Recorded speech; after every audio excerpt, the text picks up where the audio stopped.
Okay, everybody, good afternoon. Coach Kevin here, and we're going to go ahead and get started now. First thing I want to do is go ahead and share my screen with you and point out that we have a Facebook group that coincides with this meetup. It has the same name. Oh, didn't mean to do that. Hang on a second. There we go. It's called I Want to Be Really Rich, and I do not apologize for it. So we invite you to come join us. Just go into your own Facebook profile, find the search function, and then type in I want to be really rich, and I do not apologize for it.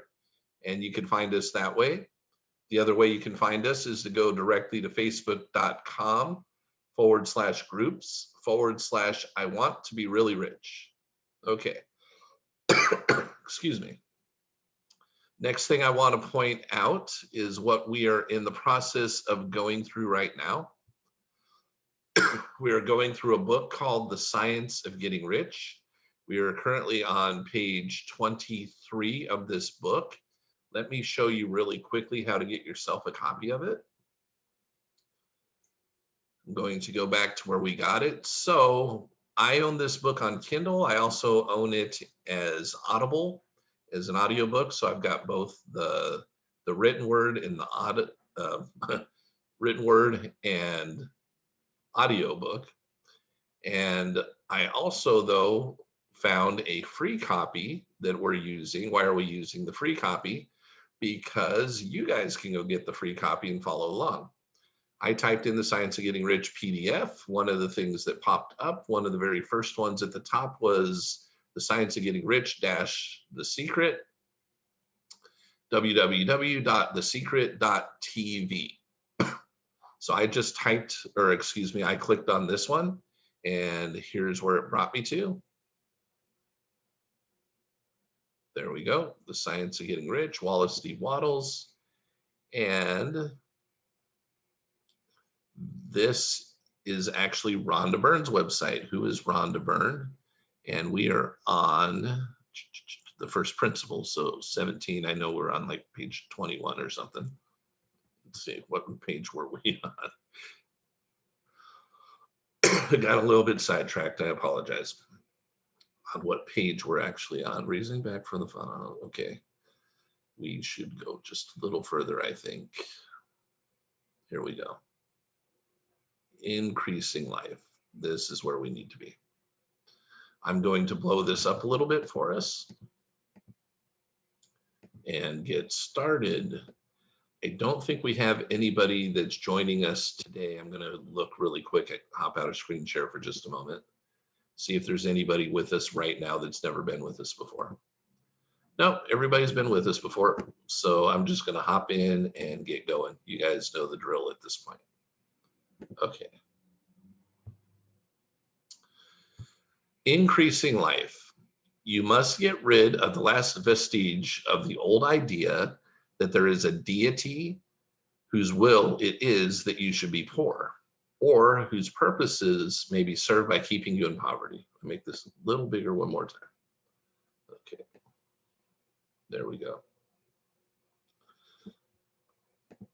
The intelligent substance, which is all. So everything is made out of energy or matter, okay? And in all, and which lives in all and lives in you, is a consciously living substance. Being a consciously living substance, it must have the nature and inherent desire of every living intelligence for increase of life. Every living thing must continually seek for the enlargement of its life, because life in the mere act of living must increase itself. A seed dropped into the ground springs in activity, and in the act of living produces 100 more seeds. Life, by living, multiplies itself. It is forever becoming more. It must do so if it continues to be at all.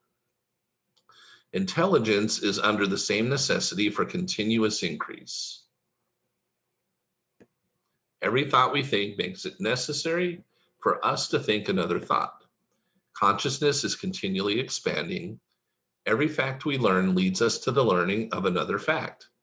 Knowledge is continually increasing.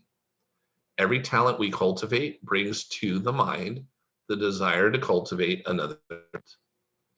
We are subject to the urges of life, seeking expression, whichever drives us on to know more, to do more, and to be more. In order to know more, do more, and be more, we must have more. We must have things to use, for we learn and do and become only by using things. We must get rich. Why? So we can live more.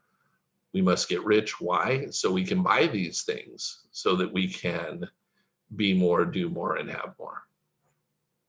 The desire for riches is simply the capacity. So you have the capacity for larger life seeking fulfillment. Every desire is the effort of an unexpressed possibility to come into action. It is power seeking to manifest which causes desire. Okay, we need to understand this about ourselves.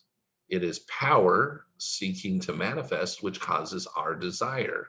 We have the power. That which makes you want more money is the same as that which makes the plant grow. It is life seeking fuller expression. The one living substance must be subject to this inherent law of all life.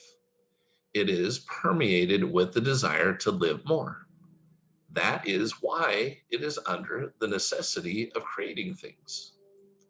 The one substance desires to live more in you, hence, it wants you to have all the things you can use.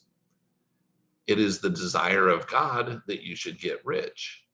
He wants you to get rich because he can express himself better through you if you have plenty of things to use in giving him expression. He can live more in you if you have unlimited command of the means of life.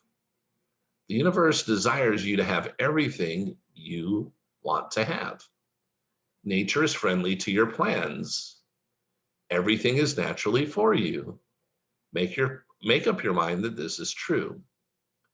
It is essential, however, that your purpose should harmonize with the purpose that is in all. You must want real life, not mere pleasure of sensual gratification. Life is the performance of function, and the individual really lives only when he performs every function, physical, mental, and spiritual, of which he is capable, without excess in any. Okay? So we had this discussion a little bit yesterday about excess. What is excess?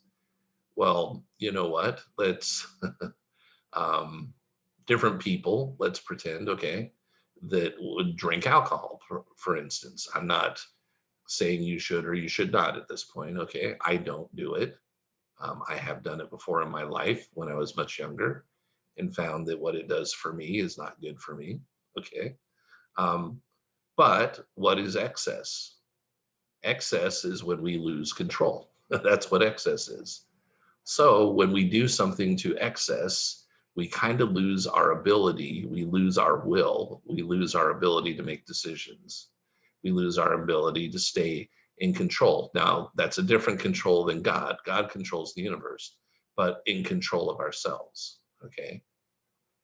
But we can handle however much it is as long as we put God first. And as long as we put God first and we're not trying to be God ourselves in the sense of controlling the universe, we give that control to God, which it's funny when we say we give it to God, we can't actually take it from God anyway. Okay. But how much is enough for you? You know what? Everybody has different things in their life they want to be, do, or have. So what is enough for one person may not be enough for another. What would the definition of enough be if what the purpose is for the things that we have? It would be enough for us to be everything we want to be, to do everything we truly want to do, not necessarily something that somebody else tells us that we should want to do, but what we truly want to do, and to have whatever it is we truly want to have. And again, that does not necessarily mean that it is something that somebody else tells us we should have because we're successful. Okay. If you like cars and a car collection would bring you joy and you would actually get use value out of those cars, then if it costs you quite a bit of money to collect those cars and do what you want to do, and you would get pleasure out of it, and it would actually lead to more life for you, then great. You would need the money to buy those cars. Somebody else, if they're out buying cars just because somebody else did it and they could care less about it, that would probably be a form of excess. The keeping up with the Joneses would be a form of excess. If it's something we truly want to do and have, then whatever the amount of money is required to purchase what it is so that we can do and have those things, that would be the right amount for you. But it's not for us to judge anybody by what they have and how much they have. And we don't need to look at somebody else and think we need to do or have exactly those same things. Now, it's okay to notice if somebody has something that you've never seen or experienced in your life. And if you feel drawn towards that thing, and it's not because of jealousy or because they have it, but because now you're aware that something exists that you never knew about before, that's different. That's a new awareness. What would you want to do? You would now have new desire. What would happen if you have new desire? Well, you would want to have whatever you need to have so that that desire can play out. And typically, in order to have whatever you need to have, the use of the things you would need the use of, you probably would need money to buy it. Again, not every situation takes money, okay? And there are things that can be given to us that do cost money, but maybe it's not our own money. Maybe somebody else spent money on it. But anyhow, we need to have the free and unrestricted use of those things that help us unfold. Whatever that amount is for us is going to be different for each person. You do not want to get rich in order to live swinishly. So here's kind of what we're talking about, right? This is not the reason to do it. For the gratification of animal desires. That is not life. But the performance of every physical function is a part of life.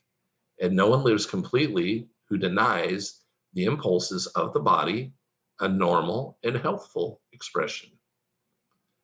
You do not want to get rich solely to enjoy mental pleasures. It says solely, okay? It doesn't say, you got to catch the words in there. Solely. So if you have this purpose to solely do that, then yeah, you could be going overboard. You do not want to get rich solely to enjoy mental pleasures, to get knowledge, to gratify ambition.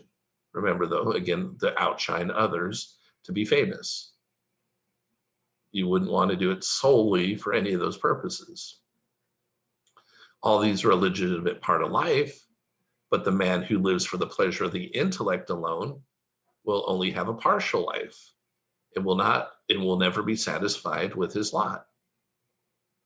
Okay. You do not want to get rich solely, again, for the good of others. I think some of you actually think you would. At least that's what you're trying to justify in your mind for not asking God for what you really want. So I'm just going to ask so that I can only do for others. You do not want to get rich solely for the good of others, to lose yourself for the salvation of mankind, which, by the way, that is God's mission. We can participate, but we're not to replace God. Let God, and if you're a Christian, let Jesus, let whoever it is that you believe in that has the power to do so, let them do their part, okay? So you do not want to get rich solely for the good of others, to lose yourself for the salvation of mankind. Again, the word solely. To experience the joys of philanthropy and sacrifice. The joys of the soul are only part of life, and they're no better or nobler than any other part.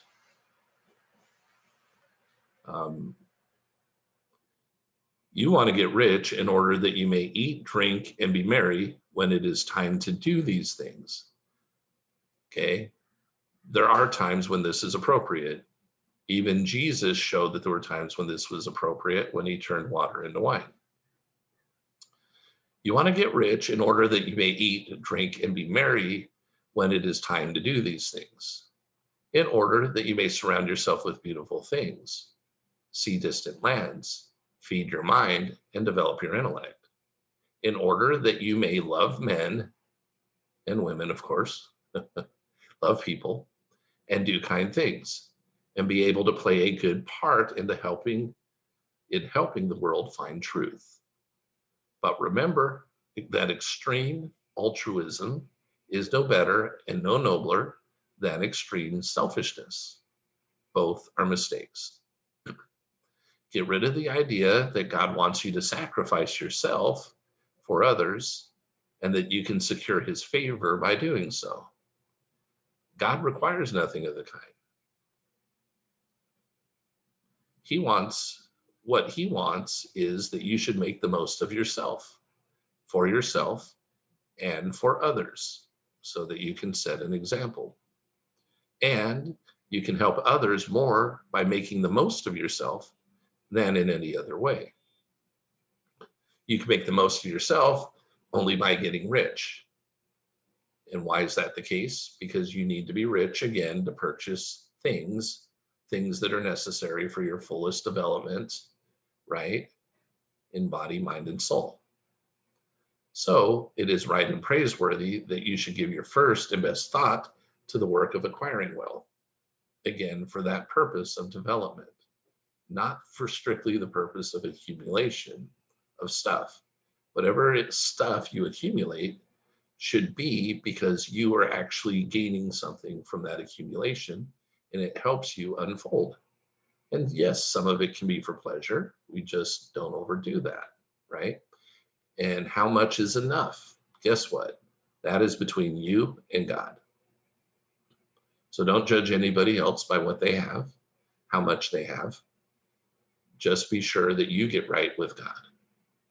And I promise you, God loves you. Okay. You are probably asking much less of God than God in the universe actually are willing to give to you and would be happy for you to have, because they know that the reason that you actually have those desires in the first place, the majority of those desires have come from God in the universe. Some of them have come by watching other people do things. Some have come from society because they tell you what you ought to have. Okay. But the majority of the desires that you have were placed there because of the talents, gifts, and abilities you have, and because of the unfolding that you're capable of. Remember, however, that the desire of substance is for all, and its movements must be for more life to all. It cannot be made to work for less life to any. That's the competitive way of doing it, because it is equally in all, seeking riches in life. Intelligent substance will make things for you, but it will not take things away from someone else and give them to you. You must get rid of the thought of competition. You are to create, not to compete for what is already created. Let me repeat this. You must get rid of the thought of competition. You are to create, not to compete for what is already created. You do not have to take anything away from anyone. You do not have to you do not have to drive sharp bargains. You do not have to cheat or take advantage.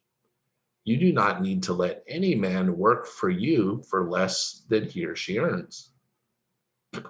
You do not have to covet the property of others or to look at it with wishful eyes. No man or woman has anything of which you cannot have the like, and that without taking what he or she has away from him or her. You are to become a creator, not a competitor.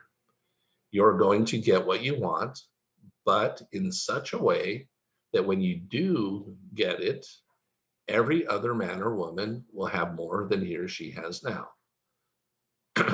I am aware there are men who get a vast amount of money by proceeding in direct opposition to the statements in the paragraph above, and may add a word of explanation here.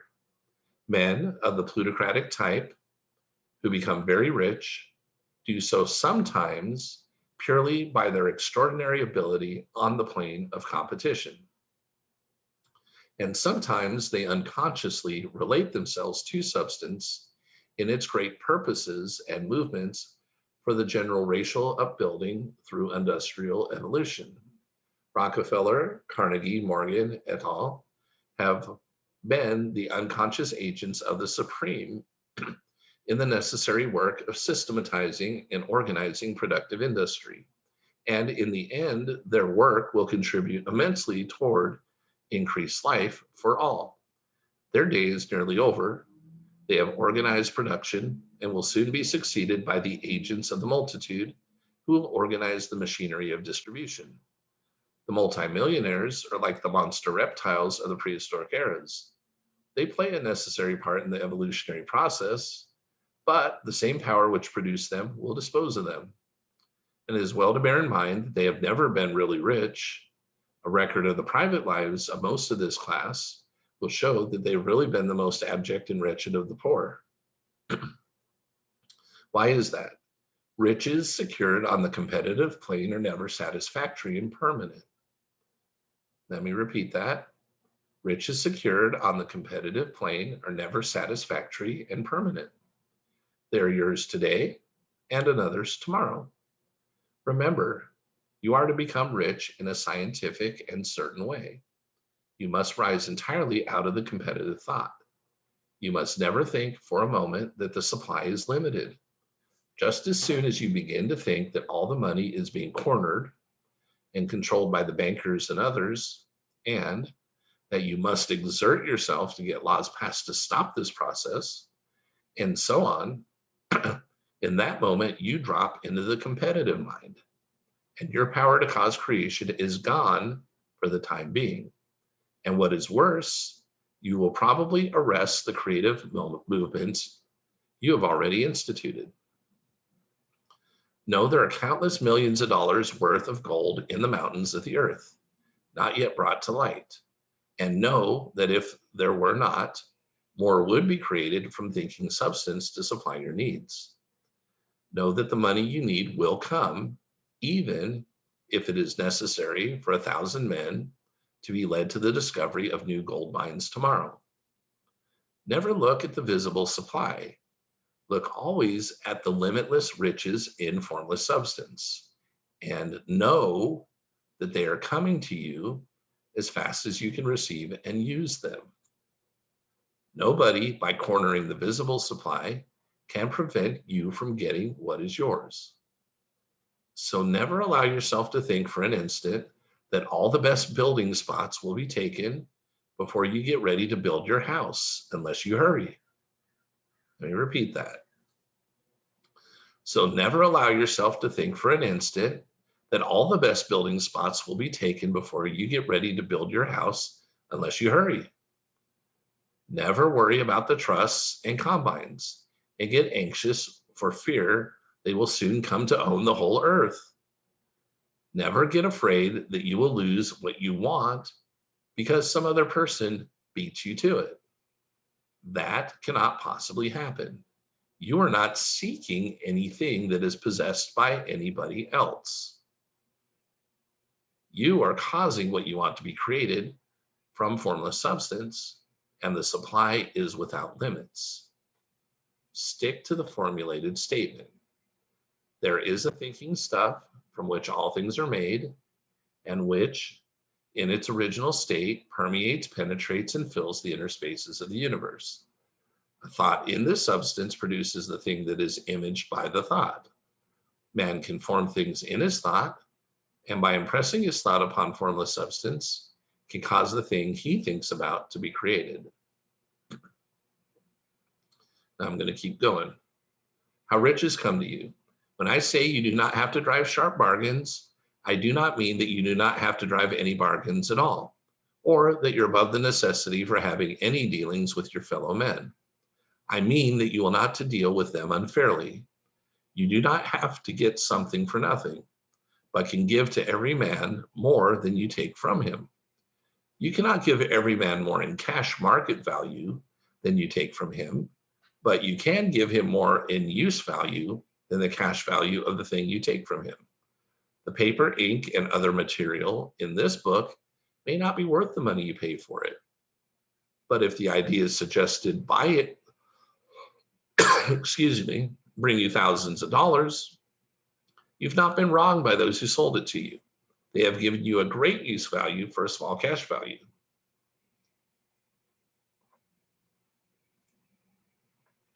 Let's suppose that I own a picture by one of the great artists, which in any civilized community is worth thousands of dollars.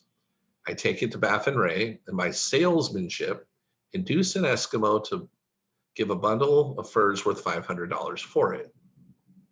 I've really wronged him, for he has no use for the picture. It has no use value to him. It will not add to his life. Now, this person can be an art, okay, but we're talking about salesmanship. Essentially, you convince this person to do something that they truly didn't want to do, okay? A little bit different than selling it to somebody that understands what it is and would enjoy it and would gladly say, heck yeah, $500 worth of furs for that picture. Heck yeah, that's different. But suppose I give him a gun worth $50 for his furs. Then he's made a good bargain. He has use for the gun. It will get him many more furs and much food. It will add to his life in every way. It will make him rich. When you rise from the competitive to the creative plane, you can scan your business transactions very strictly. And if you're selling any man anything which does not add more to his life than the thing you give in exchange, you can afford to stop it. You do not have to beat anybody in business. And if you're in a business which does beat people, get out of it at once. Give every man more in use value than you take from him in cash value. Then you're adding to the life of the world by every business transaction. If you have people working for you, you must take from them more in cash value than you pay them in wages. But you can so organize your business that it will be filled with the principle of advancement, and so that each employee who wishes to do so may advance a little every day. You can make your business do for your employees what this book is doing for you. You can so conduct your business that it will be a sort of ladder by which every employee who will take the trouble may climb to riches himself, and given the opportunity, if he will not do so, it is not your fault. And finally, because you are to cause the creation of your riches from the formless substance, which permeates all your environment, it does not follow that they are to take shape from the atmosphere and come into being before your eyes. If you want a sewing machine, for instance, I do not mean to tell you that you are to impress the thought of a sewing machine on thinking substance until the machine is formed without hands, in the room where you sit or elsewhere. But if you want a sewing machine, hold the mental image of it with the most positive certainty that it is being made or is on its way to you. After once forming the thought, have the most absolute and unquestioning faith that the sewing machine is coming. Never think of it or speak of it in any other way than as being sure to arrive. Claim it as already yours. It will be brought to you by the power of the supreme intelligence acting upon the minds of men and women. If you live in Maine, for example, it may be that a man will be brought from Texas or Japan to engage in some transaction, which will result in your getting what you want. If so, the whole matter will be as much to that man's advantage as it is to yours. Do not forget for a moment that the thinking substance is through all, in all, communicating with all, and can influence all.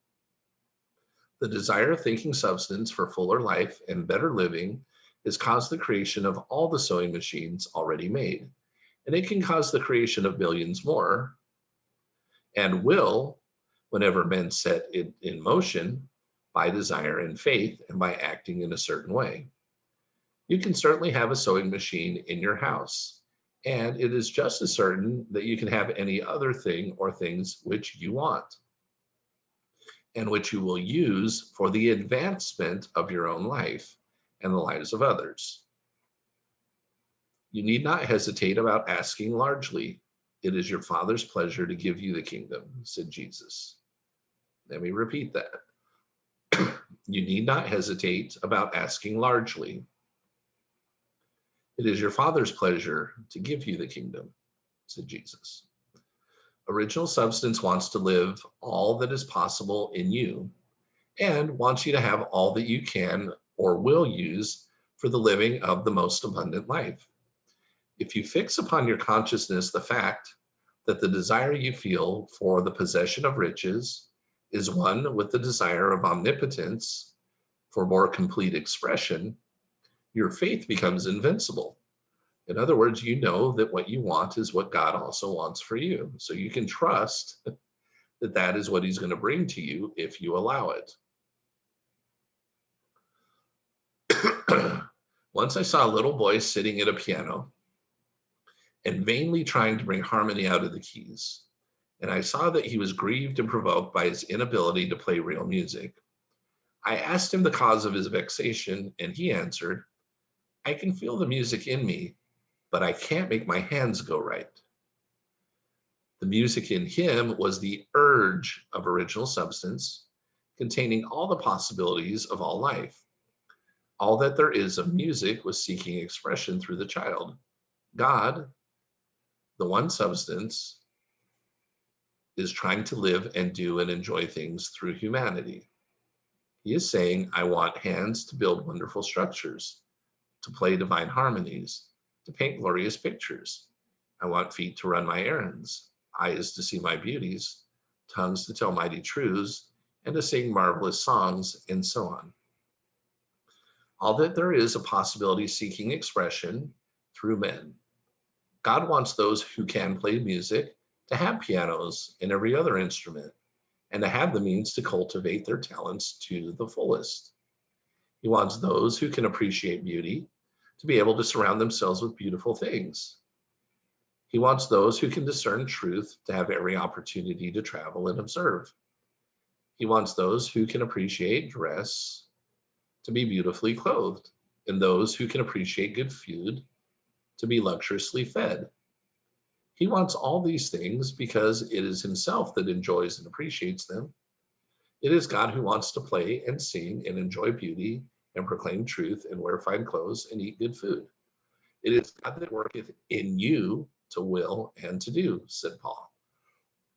The desire you feel for riches is the infinite, seeking to express himself in you as he sought to express, to find expression in the little boy at the piano.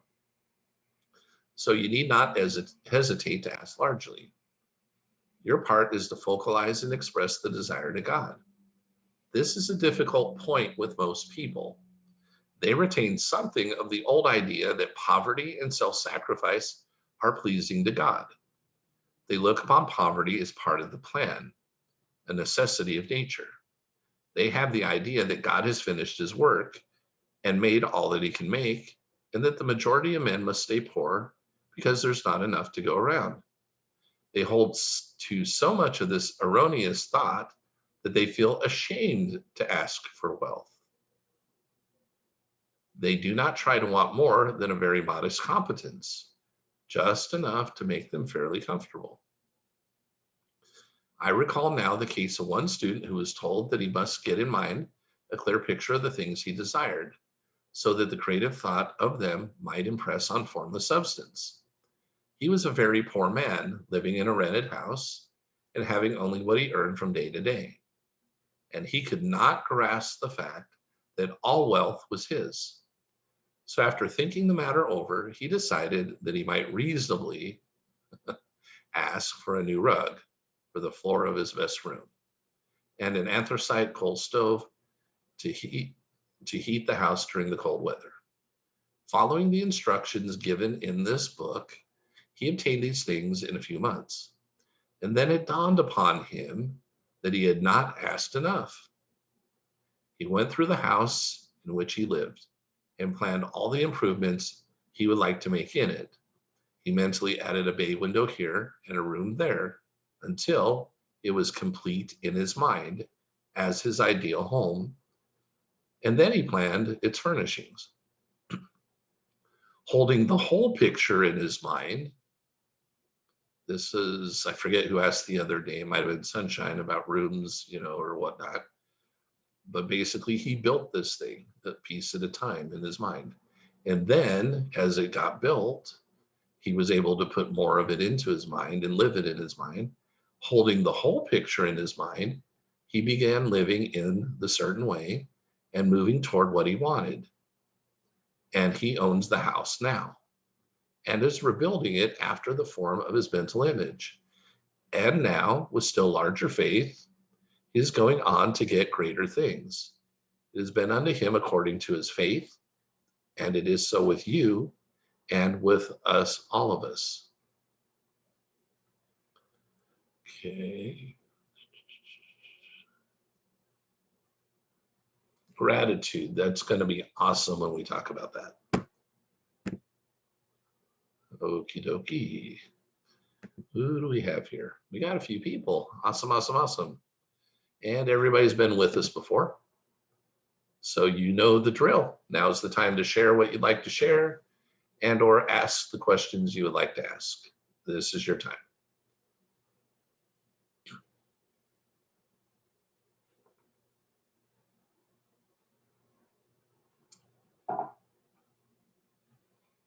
Or we could all take a nap. I don't know what's going on here.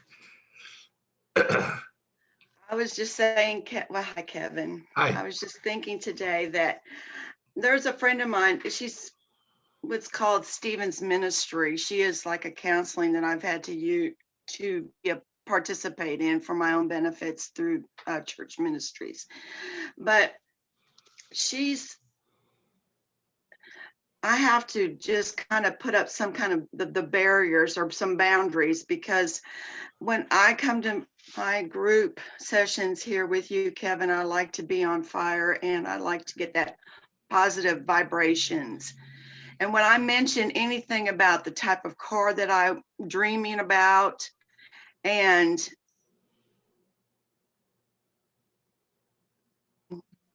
she doesn't say anything, but you can tell her countenance over the phone is less than positive. I wouldn't say it's negative, but there's no positive like to my dreams. Yeah. There's no good countenance to my dreams. Like my aunt is different. So if I've got dreams, I will talk to my aunt. Even her, and it's Catholics that are so she drives a Cadillac. Shoot, her husband set her up for life. She doesn't have to worry about a thing. And so, but my aunt is very supportive. I mean, I talk to her about all my dreams and everything, and she's on fire. She just is great to talk to. And I just noticed a difference. I was thinking about that today. It's just like, I have to really be on guard and guard my heart, and I'm just noticing that, because I've got a dream. There's 2 vehicles that I want to, I'm going to own, one or the other. Awesome. Actually, there's 2 vehicles I want to own. Yeah. There's 2 of them. Well, most garages will fit at least 2, right? So you definitely. Yeah, I'm going to have to make I have a little house. It's a little house. It's all right. It's all right. Yeah. Okay. But that's my dreams. So I'm going to talk to my aunt a lot more, because she is very receptive to my dreams. And I'm dreaming. I mean, I'm getting my dreams going, but I can't even talk to, the other woman does not like to, she doesn't respond very well to my dreams. I'll just put it that way. And it was just something I'm sharing, that you have to guard your heart about what you say, and you can intuitively sense that even over the phone. Absolutely. Totally. Vibration difference. Yes. Yeah. Thank you. It's nice when we come to an awareness for ourselves and we make a decision to do something about it. Coming to an awareness is part 1. But then once I am aware, what am I actually going to do about it? That's where it really makes an actual difference. A bunch of knowledge does little for us. It's decisions based upon our new knowledge, right? Our awareness that will actually get us somewhere. So awesome. Thanks for sharing. Anybody else? Kevin? Yeah. Okay. One time, a while back, I read a book. It was recommended. It was a network marketing book. And it's about, you dream your dream, right? Uh-huh. And Paula reminded me of that.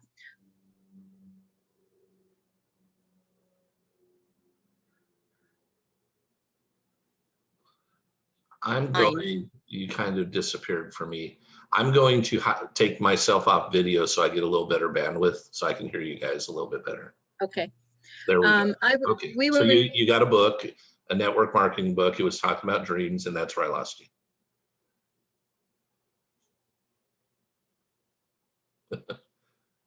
part of the mentorship was developing his dream, recognizing his dream. And so we were reenacting that a little bit. Mhm. And we were talking about the dome I wanted. And we just walked into that dome and just felt it, pictured it. It was the most amazing feeling. Paula, you need to do that. Talk about it with your aunt. Take her for a drive in your car, and that it's just the most amazing feeling to make it become real with somebody else. It was really, really, it really affected me a lot. It was really special to do that. Awesome. Thanks for sharing. Thanks, Rika. I'm going to share something. A lot of you guys already know I've shared this with you, but some of you are new enough that you might not know about this. If you go into YouTube and then you type in VYBO, you will come to a channel that I like quite a bit. And some of you may like it more than others. It's fine. Okay. But what I really like about this is it shows a lot of lifestyle. So it might help you better visualize yourself living the way that you would want to live by seeing other people. And this particular YouTube channel, I'm going to come out, put this in the chat. This can definitely be helpful. I know there are people that have used this. I use this to help you also come up with your 300 list. But again, it's a way of people showing, potential lifestyle. You don't have to want everything these people want, or you may totally want what they want. But I think it's good for visualization. And there are also lots of them. Some will just go along with music. There'll be no words. And some of them will be people talking about, interestingly enough, law of attraction and things like that, or other things that they've done to become successful. So you might have this montage of great video and pictures going while somebody is actually teaching some good concepts. So just thought I'd share that with you guys. If you haven't been there before, something you definitely would want to check out. All righty. Any other comments or questions?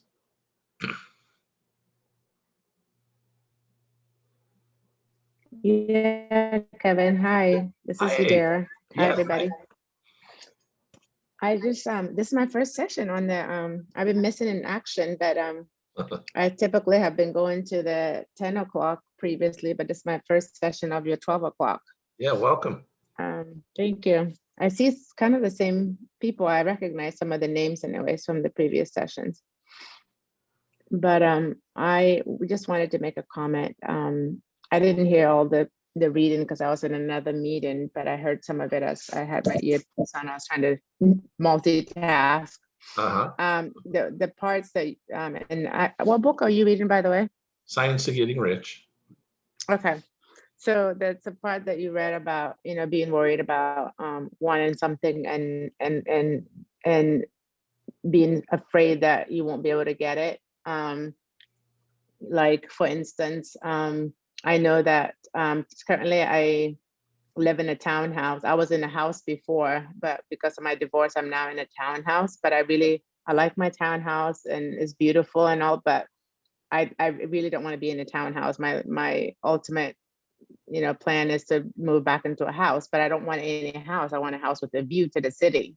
Yeah. And I have driven, multiple times to this particular area with houses with views. And every time I get like tingles in my body because I'm just Yeah. like, oh man, I can't believe this, And that's really what I want.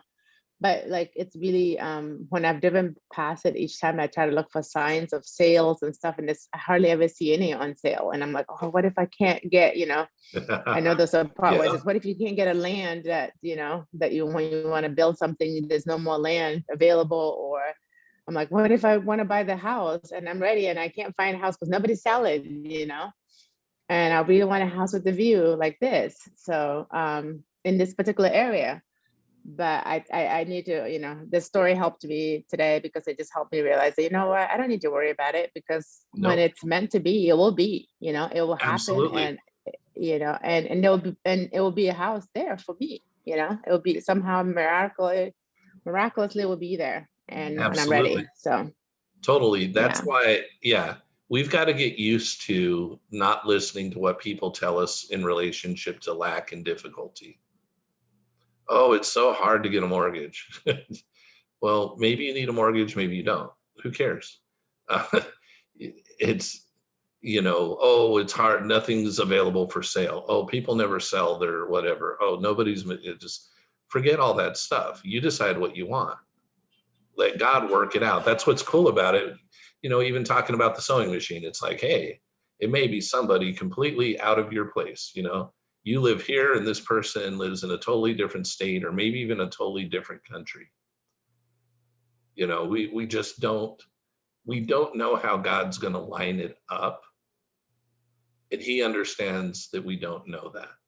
And he's trying to tell us that the reason we don't know that is because we don't need to know that. What we need to do is decide what we want and feel good about it. Impress that on our Yeah. subconscious mind. Get our subconscious mind to, get that idea in there. If we have an opposing idea in the subconscious mind, you're going to feel conflict. But that means you successfully got it in there. If there isn't something opposed to it in your subconscious mind, then it just needs to be there and feel there. And then it will vibrate into formless substance. And the message will get sent out to God and the universe. The universe will do its thing. And God will bless you with the inspiration, revelation, and intuition to know what your next step is. And that's all that we need to do. We don't. Yeah. The more we try to figure out how something's going to happen, the more frustrated we get. Yeah.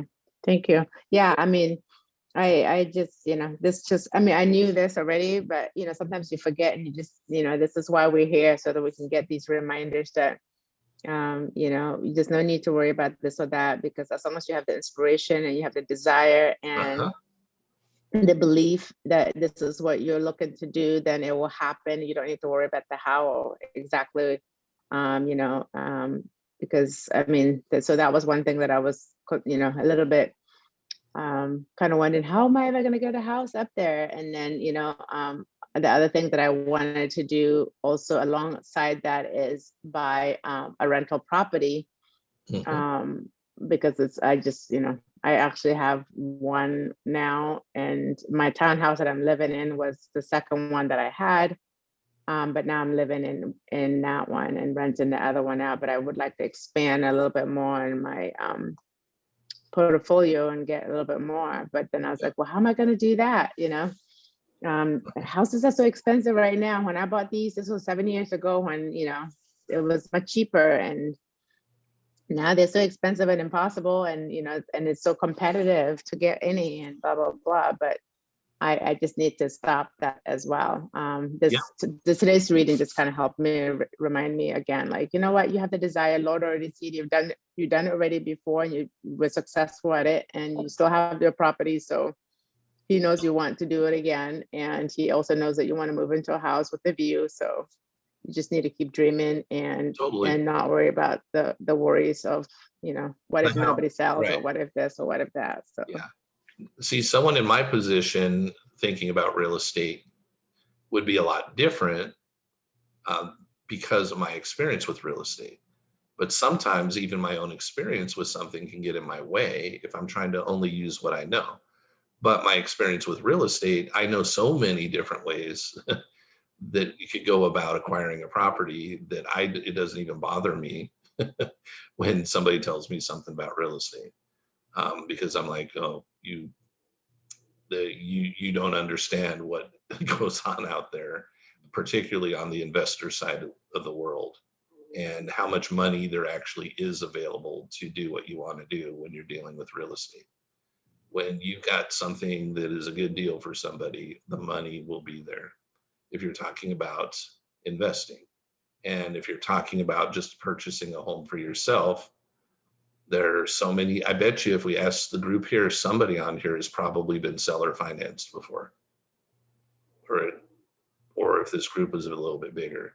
And there's going to be a lot of interesting things that are very likely to go on as we come out of the COVID-19 situation. Because there's a lot of people that have not been paying their mortgage or paying rent for a long time.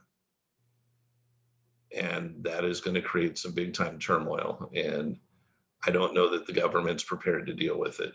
So that's why they're putting it off for now. it's interesting that you say that right now, because I wonder about that as well. But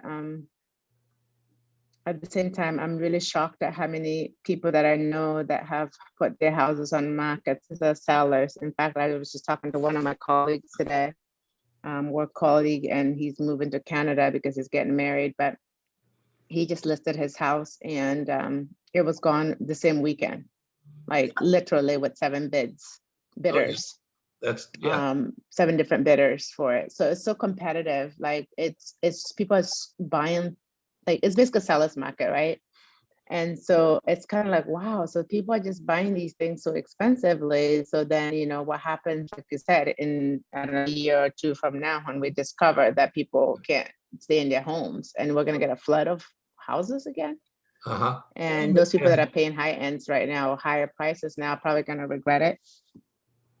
Yeah, it depends. Some markets will continue to go up and some will crash. It's just the way it works. But more importantly, remember back to, and this is kind of why we want to repeat things, why going through the science of getting rich, why I started here, but also why eventually the other group is going to start back there again too. And being repetitive about it, I'm thinking to myself right now, because I've read all the books multiple times that we've gone through, and I'm like, all these things that we're talking about that you're sharing right here about the impossibility of real estate, there were at least 2 or 3 in the Power of Awareness examples of how people got what they wanted anyway, in relationship to living where they wanted to live, even when there wasn't stuff available. And then it also, in the book that we were doing, The Game of Life, which was right before, again, in the other group, but you've been in the other group, and that gave stories about real estate and selling and buying and stuff like that when people didn't feel they had the resources. So the point is, for every thing out there that looks like there is a detriment or there's a block or there's something in the way, there is always somebody out there that can tell you what their miracle was that overcame whatever that thing was. There's always miracles to be had. You can use the word, and miracle is just, we call it a miracle because we don't understand exactly how the laws of the universe work, but God does, and so does the universe. So they're going on doing their thing with a perfect knowledge of how everything works.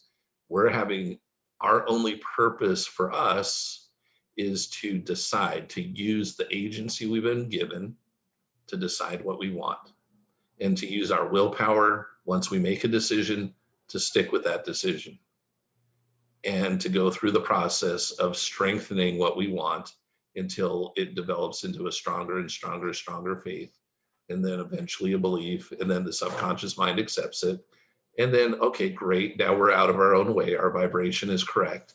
And now God and the universe can start delivering it to us. Yeah, I definitely believe that. I definitely believe in miracles because I know I've had several encounters that I believe are miraculously. Yeah. Things that happen in my life that I am still very shocked about, and they always come exactly in the moment when I needed it and Yeah. didn't even know how it was going to happen, but somehow here it is delivered right in Yeah. front of me. So that's happened to me time and time again. Awesome, awesome, awesome. Any update on the other thing?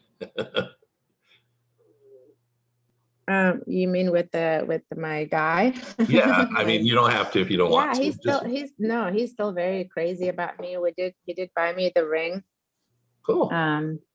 And it was very expensive. Like I said, it was crazy. I didn't really expect that, but it was, like 60 something K Yeah. ring. So quite expensive. And he this weekend took me shopping again and at Nordstrom's, and I pretty much walked away with $3,000 of stuff. And he's like, let's go some more next weekend. I'm like, oh my gosh, this is crazy. I'm almost getting like, I mean, but he's very like super in love with me, and there's just no question about it. But I love him too, but I'm still I'm not in a hurry to get married. Honestly, I told him I'm not ready to tie the knot with anybody. And I did tell him, I think Sunshine gave me a good idea. I don't know if Sunshine, are you here today? I can't tell. I need to look up the participant thing. But she did mention to me about going to counseling, like, and having like someone talk to us before if we do decide. Pre-marriage type thing. Yeah. Yeah, which I talked to him about, and he was like, yeah, anything you want us to do, I'm totally for it. I agree with you, blah, blah, blah. So I keep telling him we need to sit down and talk about all kinds of stuff. He's always just willing for any conversations about whatever ideas I have. And what else? Yeah, so it's going pretty good, I guess. I can't say Awesome. but I just know that I'm not ready to jump into another situation. And I told him probably 4 years from now, which is kind of crazy but I'm happy being in my own townhouse and my own freedom. Plus I have my teenagers that I really just need to focus on. I don't really want to bring them into any situations right now until they're in college, which is 4 years from now. So I prefer to wait till then. Yep. So he's all fine waiting. So yeah, as long as it feels right and it's not based on fear, then good for you. No, it's not based on fear. I just need to I already had made that commitment to myself before he came along the corner. I'd already created my vision on what I wanted. At the end of my divorce, I created a vision and wrote down everything that I wanted in my next, after the divorce, what I would want down the road. And I left it and didn't look at it again, I said. And then like he just came around the corner. Yeah. And awesome. And so that was like, and then I had told myself it was going to be on my timetable that I had put was 4 years from now. So things happen a lot quicker than what I had set on my thing. So right. Awesome. Thanks for the update. That was good to hear. I love to share. Yep. Thank you. All right. Anybody else have anything before we go today? Anything you want to ask or share? I know some of you guys already shared some things. You were in the previous one. But if there's something that you would like to ask or share, that's what we're here for. Going once. Going Hi, twice. Kevin again. Yes. I really liked how today's reading in this afternoon one, it said that nature is friendly to your plans and that substance can't take away what belongs to someone else, and then it will create something for you. So like, I think that's a really good thing for everyone, but especially like, when it comes to voice acting and stuff like that, if there's a role that's not meant for me, it's meant for someone else that can fulfill it better than me. And then there's something better along the way for me. Absolutely. Absolutely. Cool. Cool. Cool. And by the way, thanks for sharing. I know that you've been around for a long time, and I appreciate when you take some time to share. Yeah, of course. I really appreciate this. I get so much out of it. Awesome. All right, everybody, you have an amazing rest of your day, and I'll see you guys tomorrow. Thanks, Kevin. Thanks, You're welcome. everybody.